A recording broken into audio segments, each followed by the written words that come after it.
Hello everyone and welcome back to the Afro Food Diary.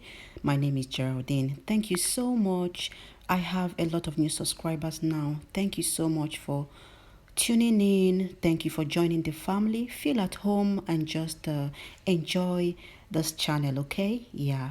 Today is an episode on African food, like Nigerian traditional meal, Ede and Ụtazị sauce. Yeah.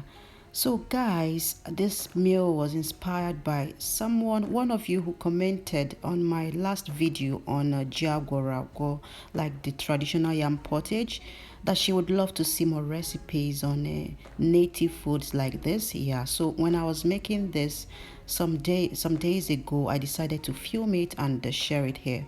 Yeah guys, so what I'm basically doing is going to wash the ede. Ede is like one of the traditional foods eaten especially between the months of July, August, September, when they are freshly harvested in Nigeria. Yeah, and it's one of the major foods. After yam, they count cocoa yam, okay? Yeah, so it's such a super food. And in Nigeria back home, let me give you a little history about Ede. Yeah, from what I know, they cook it normally. They put it on fire last thing after the night dinner, like neku. The fire that is made outside, or in the traditional kitchen, not on a gas cooker or anything. Yeah, it's left on that fire overnight, and then the next morning it's all ready, and people will just make the Ụtazị sauce and enjoy it. Usually we had it for breakfast on such days. Yeah, but in this video I'll be showing you how I make that abroad, like outside of Nigeria. I found fresh cocoa yams and I will be boiling them and showing you in this recipe. Okay, hang on.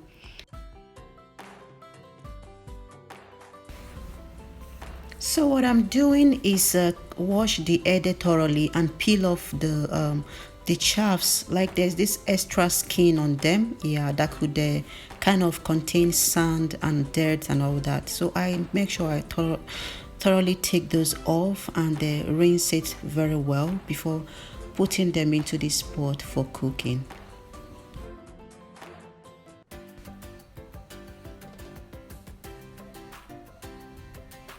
So over here the ede is ready.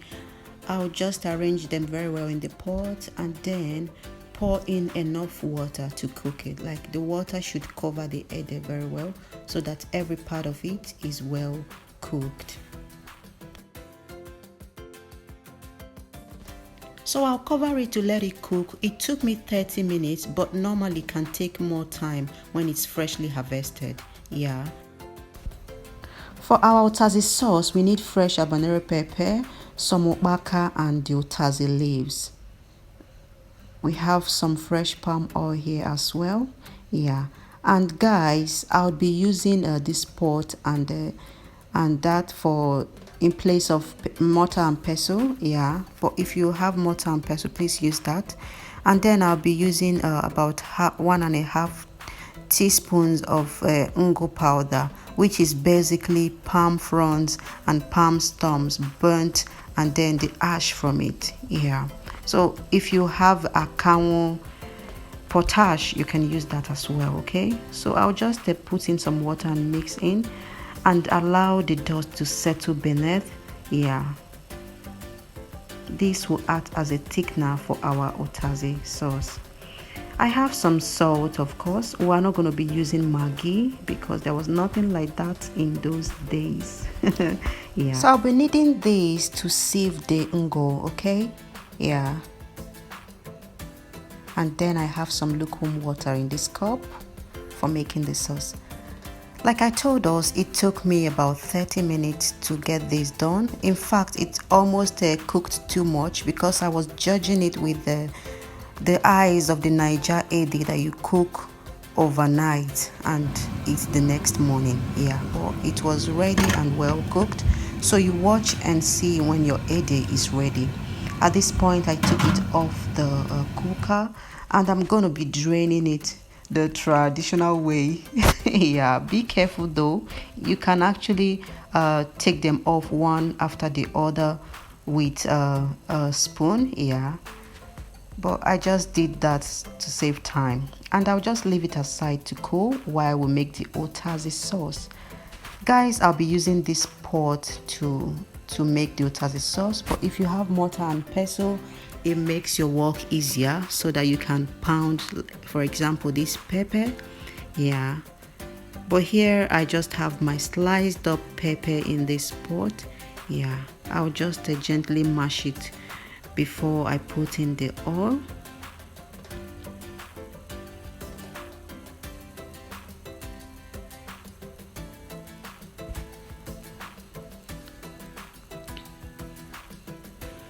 So I'll just gently combine that together.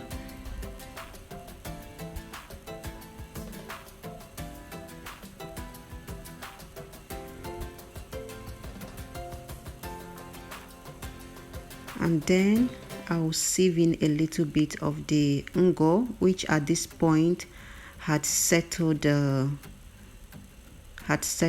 Yeah. So I'm still sieving the liquid because on top floats some of the chaff from it. You can see what I got here. If you don't have ngo, you can use potash, or you can blend abacha, like blend the cassava flakes and use the thick stuff you get from it to thicken your palm oil. I don't know if that makes sense. Yeah. But guys, for this sauce is just to put in the ngo. The ngo kind of thickens the sauce. Yeah.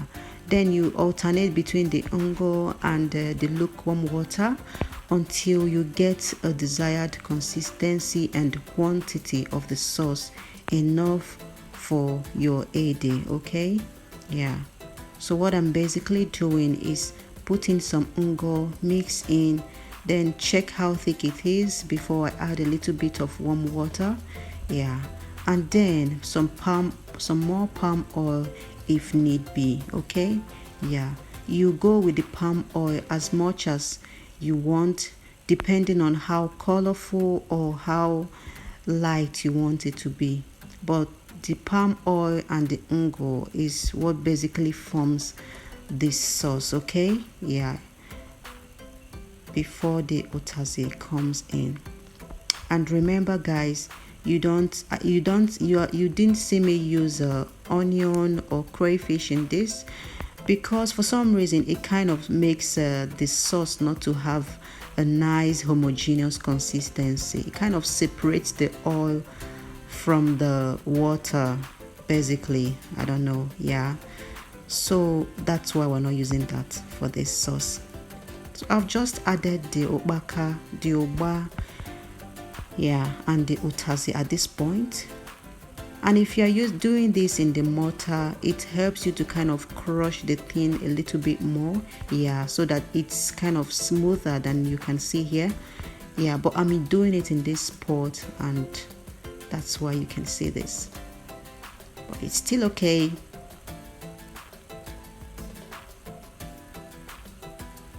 At this point, I've gotten the consistency I wanted, so I added some salt. Remember, we're not using Maggi for this sauce. It's a local dish, and back in the days, there was nothing like Maggi. Instead, they used ogili Igbo, and yeah.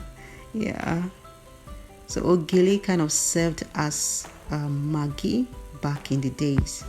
That's why up till date, we still use ogili in our soups. Yeah, so the sauce is ready at this point. Like I said, you get your desired consistency. If you want it lighter, you can add a little bit more water. If you prefer it very thick, then you be mindful of the quantity of water you are adding. Okay. Yeah, so this is our sauce, and it's all ready. I'll go ahead and transfer it into our plate. Guys, at this point, I couldn't wait to just eat this a day. Yeah, we had it for lunch anyways. And it did take us back to Nigeria. Thank you guys so much for hanging on. If you're not a big fan of native foods like this, hang on for my next episode. But if you did enjoy this, give me a huge thumbs up and I'll see you in my next video. Bye bye.